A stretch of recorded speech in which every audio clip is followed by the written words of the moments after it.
Hello শিক্ষার্থীরা, আজ আমরা ত্রিকোণমিতির খুবই গুরুত্বপূর্ণ এমসিকিউ দেখব। এইটা এসএসসি পরীক্ষায় এবং তোমাদের অর্ধবার্ষিক এবং নাইনের যে পরীক্ষাগুলো হয় নবম শ্রেণীর সব পরীক্ষায় এসে থাকবে। তোমরা দেখবেই যে একটা না একটা এই পরীক্ষায় যদি ত্রিকোণমিতি থেকে থাকে অবশ্যই আসবে। দেখো, 3 ক্যাটাগরির হয় সাধারণত এই মান নির্ণয় 3 ক্যাটাগরির হয়। সে প্রথম ক্যাটাগরি যে আমার ডান পাশের মান নির্ণয় মান আমরা জানি, যেরকম এখানে আছে কস, এই পাশে যে হাফ আছে কস সামথিংয়ের মান হাফ, আমরা জানি সেটা। সো এরকম থাকলে যখন আমরা এই পাশে আছে কস, এই পাশে 2/3 আছে, এমন কোনো কসের কোনো মান 2/3 আমরা জানি না। যদি জানা থাকে তাহলে একভাবে করতে হবে, যদি একভাবে না জানা থাকে তখন আর একভাবে করতে হবে। আর এই ম্যাথগুলো আমার জানাই থাকবে, সেটা আমার অন্যভাবে করতে হবে। তো আমরা দেখি 3টা ম্যাথ আমরা দেখি। সো প্রথমেই আমাদের কি করতে হবে, এই যে বাম পাশে কস আছে, আমার এই ডান পাশেও কস বানাতে হবে। তাই ডান পাশে হাফ আছে, হাফটারে কি কস কত ডিগ্রি মান হাফ, আমরা জানি কস 60 ডিগ্রি মান হাফ, তাই না? কস কয় ডিগ্রি মান হাফ, কস 60 ডিগ্রি মান হাফ। তো উভয় পাশ থেকে যদি আমি কস বাদ দিই তাহলে আমার থিটার সমান কত হয়, 60 ডিগ্রি হয়। তো এখন আমরা থিটার মান পেয়ে গেছি 60 ডিগ্রি। এখন আমরা এই ট্যানে থিটার মান বসিয়ে দেবো। ট্যানে থিটার মান বসালে কত হয়, ট্যান 60 ডিগ্রি, ট্যান 60 ডিগ্রি মান কত আমরা অবশ্যই জানি, √3। √3। এখন যদি বাম পাশে কস এবং এইখানে আমার মান জানা না থাকে তখন আমরা কি করব, যে বাম পাশে কস আছে, বাম পাশে কি আছে, কস আছে, তো ডান পাশেও কি আমরা কস বানানোর চেষ্টা করতে হবে। কিন্তু এখানে এমন কসের এমন কোনো মান নেই যা 2/3 হয়। তখন আমরা কি করব, যে এই কস থেকে আমাদের সাইন বের করতে হবে, সাইনের সূত্র প্রয়োগ করব। আমরা কি করব, সাইনের সূত্র প্রয়োগ করব। সাইনের আমরা সূত্র জানি, সাইন থিটা।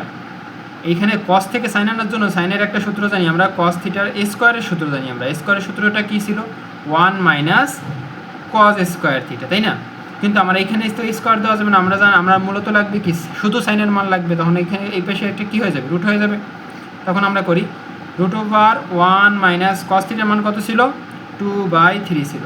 2/3 তার হোল স্কোয়ার, 2/3 তার হোল স্কোয়ার। তখন আমরা কি করব, 1 মাইনাস উপরে হবে 2 তার হোল স্কোয়ার মানে 4, নিচে 3 তার হোল স্কোয়ার মানে কি 9, তারপরে কি হবে 9 নিচে √9 দিয়ে 9 লসাগু, 9 আর 1 লসাগু 9, 9 লসাগু দিয়ে হরে ভাগ করলে লবের সাথে গুণ করলে এখানে হয় 9, -9 দ্বারা 9 দিয়ে ভাগ করলে 1, 1 দ্বারা 4 গুণ করলে কত হয় 4।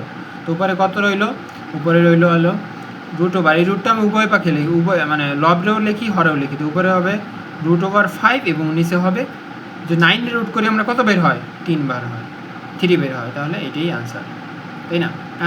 এখন আমরা নিচেরটা দেখি। নিচেরটা খুবই সোজা, এটা সিমিলার টু প্রথমটার মতনই সিমিলার।